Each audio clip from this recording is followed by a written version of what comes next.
بہت سارے سوال میرے پاس آئے ہوئے ہیں آپ لوگوں کی طرف سے جو سوشل میڈیا کے ذریعے مجھ تک ان کیو کارڈز پہ پیسٹ ہوتے ہیں، اور کچھ کالز میں آپ کی لوں گی۔ سب سے پہلے میں سٹارٹ کروں گی رؤف صاحب آپ سے۔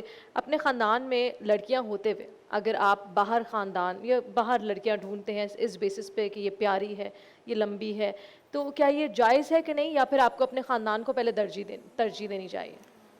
رشتے کے حوالے سے سب سے پہلے شریعت کی جو ہدایات ہیں، نبی اکرم صلی اللہ علیہ وسلم کا ارشاد گرامی ہے کہ آپ صلی اللہ علیہ وسلم نے ارشاد فرمایا کہ تنکح المرأة لثلاث او لاربع، کہ لحسبها ونسبها او لجمالها او لدینها فاظفر بذات الدین، کہ آپ علیہ السلام کا ارشاد گرامی ہے کہ اپنے مال کی وجہ سے کسی کی اٹریکشن ہوتی ہے، یہ نارملی دنیاوی لحاظ سے بھی اٹریکشن کے یہی اسباب ہوتے ہیں، مالی طور پہ کسی میں وہ ہوتا ہے، یا اس کے خاندانی حسب و نسب کی وجہ سے ہوتا ہے، یا بیوٹی ہوتی ہے نارملی۔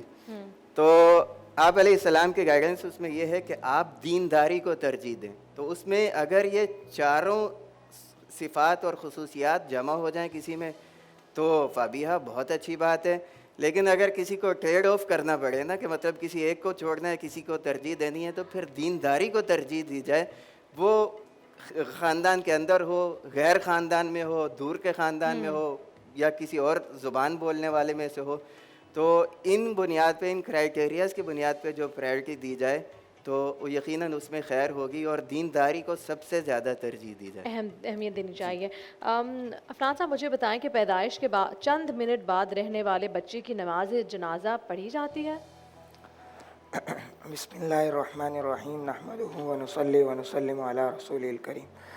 اگر بچہ پیدا ہوا ہے اور بچہ ایسا ہے کہ کچھ دیر زندہ رہا اور پھر انتقال کر گیا، تو اس کا نام بھی رکھا جائے گا، اور اس کا جو ہے کفن بھی دیا جائے گا، اس کو نہلایا بھی جائے گا، اور اگر وسعت اللہ نے دی ہو تو اس کا عقیقہ بھی کیا جائے۔ اچھا، اور اتنی خوشخبری ہے کہ یہ ماں باپ کو جنت میں لے کے جائے گا انشاءاللہ انشاءاللہ۔ گلائن صاحب، کیا رمضان میں انتقال کرنے والے لوگ جنتی ہوتے ہیں؟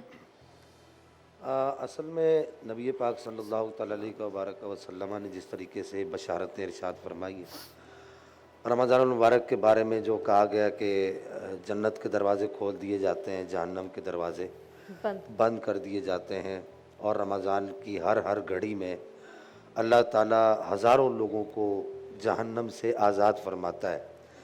کامل یقین تو یہی ہے کہ جس آدمی کا رمضان کے مہینے میں انتقال ہوتا ہے، اس سے ہمیں حسن ظن یہ رکھنا چاہیے، ایک اچھی سوچ اللہ تعالیٰ کی ذات سے یہ رکھنی چاہیے کہ اللہ تعالیٰ اس کو جنت میں داخل فرمائے گا۔ انشاءاللہ۔ لیکن یہاں پر ایک استثنائی صورتحال ہے کہ وہ یہ کہ اگر خدا نخواستہ مرنے والے کا انتقال اسلام پر نہیں ہوا، کسی کلمہ کفر پر ہوا، تو ایسے آدمی سے ہم یہ امید نہیں رکھ سکتے۔ بہت سارے لوگ ایسے ہوتے ہیں جو بظاہر تو ساری زندگی اسلام میں رہتے ہیں، لیکن مرتے وقت کوئی ایسا کلمہ ان کے منہ سے سرزد ہو جاتا ہے، یا اس سے کچھ لمحہ پہلے کچھ ایسے کلمات سرزد ہو جاتے ہیں جو اسلام کو ناپسندیدہ ہوتے ہیں، جس کی وجہ سے دائرہ اسلام سے خارج ہو جاتا ہے۔ تو ان کلمات کی سبب پر ہم یہ امید نہیں رکھ سکتے۔ ایک یہاں پر میں اس کا حل بتا دوں کہ ہمارے بزرگان کا طریقہ یہ رہا ہے کہ رات کو سونے سے پہلے یا گائے بگائے کسی بھی لمحے میں دن میں اللہ تعالیٰ کی بارگاہ میں اس بات سے توبہ کرتے رہتے تھے کہ یا اللہ، اگر آج کوئی کلمہ میری زبان سے ایسا سرزد ہو گیا جو اسلام کو ناپسندیدہ ہے تو میں اس سے توبہ کرتا ہوں، میری توبہ کو قبول فرما، اور پھر کلمہ پڑھ لے، تو ایسا آدمی جو ہے وہ اس خطرے سے محفوظ رہتا ہے۔ شکریہ گلائن صاحب۔ آپا، یہاں کسی نے بڑا ایسا سوال کیا ہے جو عام زندگی میں عام طور پہ ایسا ہی ہوتا ہے کہ بچوں کو جو عیدی ملتی ہے اگر اماں یا ابو رکھ لیں اس میں کوئی حرج ہے، یا پھر عیدی کوئی بھی رکھ لے کوئی بات نہیں؟ اکثر امائیں رکھ لیتی ہیں۔ اچھا، جو ہماری جنریشن تھی اس میں تو اکثر امیاں یہی کیا کرتی تھی، اور آج کل کے بچے بڑے چالاک ہو گئے تو وہ نہیں دیتے اپنے والدین کو۔ تو لیکن اس میں جو شریعت کہتی ہے وہ یہ کہ اگر بچے عیدی کی ملکیت رکھتے ہیں، وہ مالک ہیں، تو ان سے والدین نہیں لے سکتے ہیں۔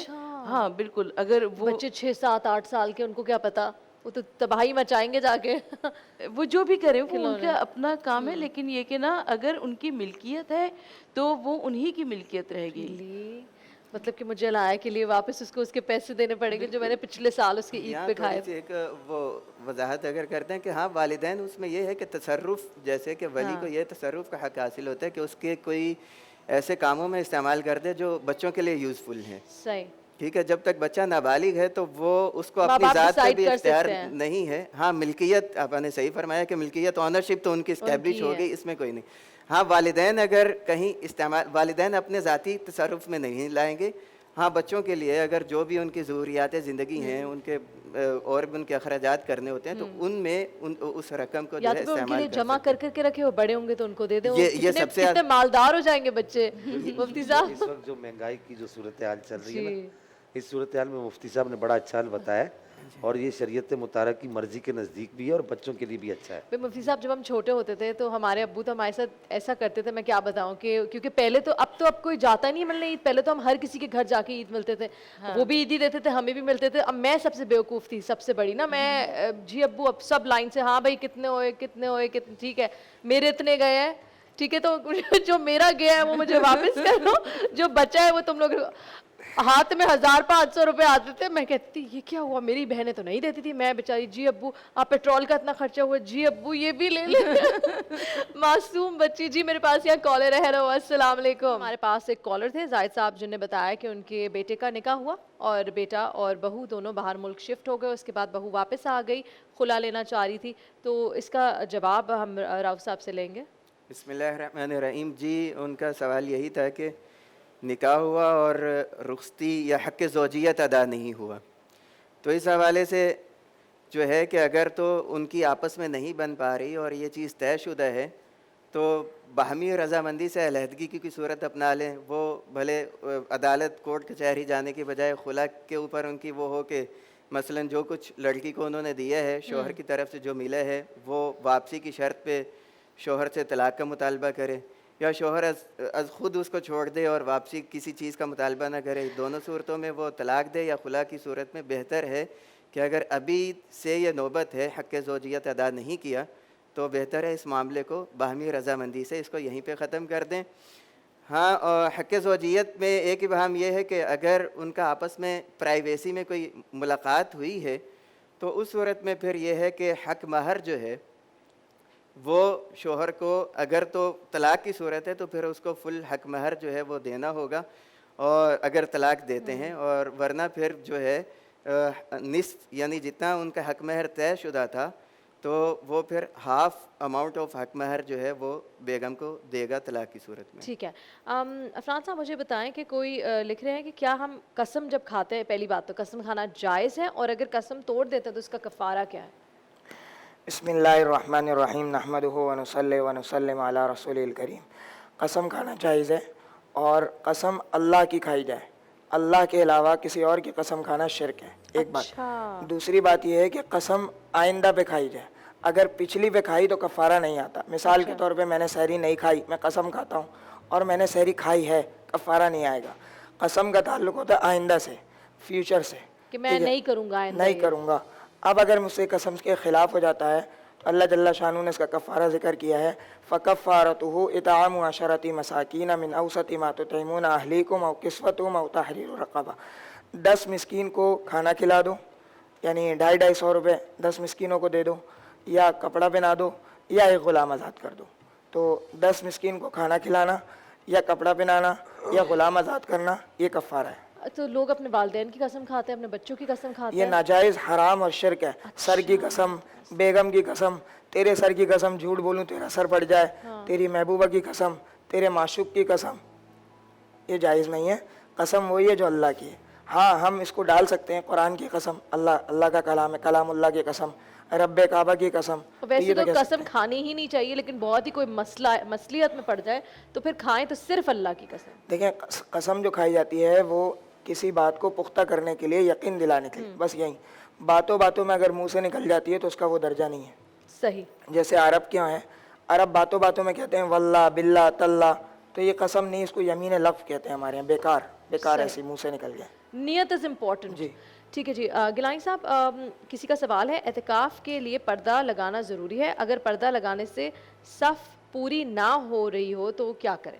देखिए, ये पहले हमारे यहाँ ऐसे होता था कि जब हम छोटे होते थे हमें याद है कि उस वक्त जो लोग मौजूद होते थे वो एहतिकाफ़ के लिए पर्दा लगाते थे यकसुई के लिए। यकसुई से मुराद ये कि वो बिल्कुल लोगों से कट के बैठकर कुरान पाक की मुसलसल तिलावत करना, इबादत करना, इस सब के लिए लगाते थे। उस वक्त तक मोबाइल नहीं आया था, लेकिन सही। अब एक बहुत बड़ी यूँ समझिए कि आफत ये आ पड़ी है और बहुत बड़ी बला हम पर ये टूट पड़ी है कि अब जो पर्दे लगाए जाते हैं वो प्राइवेसी का मतलब कुछ और होता है। वो ये होता है कि बैठ के मोबाइल चलाता रहूँगा, दोस्त आए हुए तो उनसे गप्पे लगाता रहूँगा।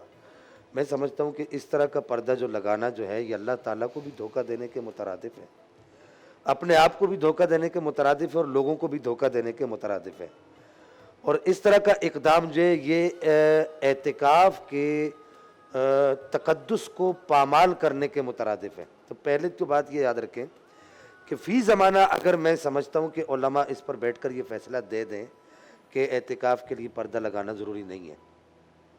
वो अब ये भी देखा गया है कि बाज़ लोग जो है वो एतिकाफ़ वाले अपने चेहरों को बिल्कुल ऐसे यूँ वो ढांपा हुआ होता है, तो ये भी ज़रूरी नहीं है एतिकाफ़ के लिए। वो सिर्फ़ इतना होता है कि अगर मोतकिफ़ मस्जिद से थोड़ा सा दूर किसी ऐसे अपनी हाजत तबी से जा रहा है तो उस वक्त मुंह को ढांप ले ताकि देखने वाला समझे कि ये मोतकिफ़ है, इसके साथ सलाम कलाम नहीं करना। सही। सिर्फ इतना उसका मकसद होता है। अच्छा। अब रही ये बात कि सफ़ अगर मुनक़ते हो रही है, सफ़ टूट रही है, कम पड़ रही है, होता ये कि मसाजिद में मैं सफ़ की तारीफ़ पहले कर दूं कि होता ये कि इमाम के पीछे एक लाइन के साथ सारे लोग खड़े होते हैं। अब उस लाइन का कायदा ये कि एक दीवार से लेकर दूसरी दीवार तक वो पूरी की पूरी फिल होनी चाहिए। अब इस पर्दे की वजह से अगर वो लाइन कट जाती है इस कोने से या उस कोने से और ये सारी मस्जिद वाले उसको उठाते नहीं हैं, तो फ़ुक़हा यही कहते हैं कि ये सारे लोग गुनाहगार होंगे। जी हाँ, सफ़ की इतनी अहमियत है कि नबी पाक सल्लल्लाहु ताला अलैहि वसल्लम मुसल्ले पर खड़े होकर बाकायदा पीछे मुड़कर इरशाद फरमाया करते थे कि अपनी सफ़ों को सीधा रखा करो। सफ़ों को सीधा रखने वालों पर अल्लाह के फरिश्ते सलाम भेजते हैं सुभान अल्लाह। और ये सफ़ों को दुरुस्त रखना और सफ़ों को पूरा करना वाजिब है। तो अगर नहीं करते तो ऐसे सारे लोग गुनाहगार होंगे। इनको करना चाहिए, पर्दे को उठाकर सफ़ पूरी करके नमाज़ पढ़नी चाहिए। ठीक है। अच्छा आपा मुझे बताएं कि किसी को अगर नज़र लग जाए तो हम आम तौर पे ना हमारे कल्चर में तो है चलो मिर्चें लाओ जल्दी से, ओ मिर्चें जलाओ, मिर्चें उसके ऊपर से चढ़ाओ जलाओ, देखा मिर्चों से बदबू नहीं आई, कितनी तेज़ नज़र लगी और अगर बदबू आए तो खास खास के पागल। तो ये मतलब ये हमारे कल्चर में है, ये दीन में है, ये बिद्दत है, ये क्या है? ये नज़र लग जाना तो बरहक है। ज़ाहिर है हुज़ूर नबी करीम सल्लल्लाहु अलैहि वसल्लम के घराने में इमाम हसन और इमाम हुसैन अलैहिस्सलाम को भी बुखार आया और उसके बाद शहज़ादी कौनैन जनाब फ़ातिमा ज़हरा सलामुल्लाह अलैहा ने 3 रोज़े नज़र के रखे हैं।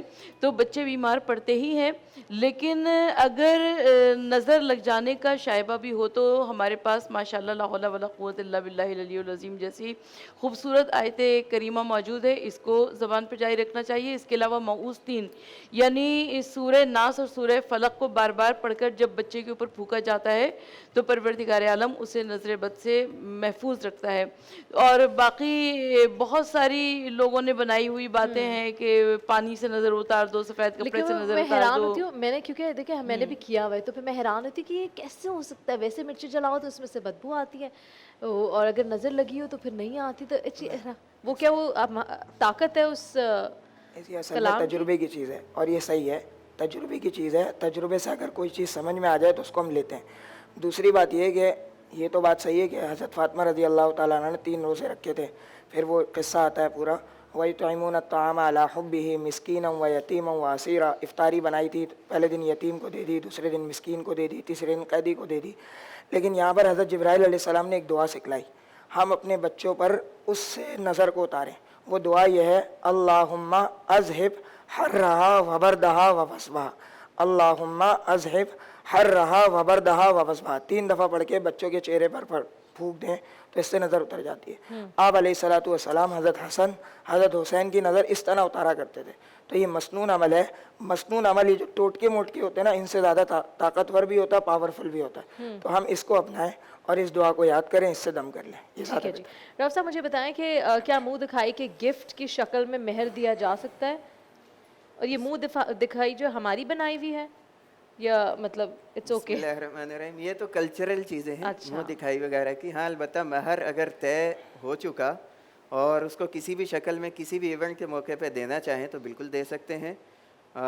باقی اس کا کوئی ضروری کوئی موقع نہیں ہے. ہاں اس وقت یہ طے کر لیتے ہیں کہ معجل ہے, معجل یعنی ڈیفرڈ ہے یا آن اسپاٹ دینا ہے.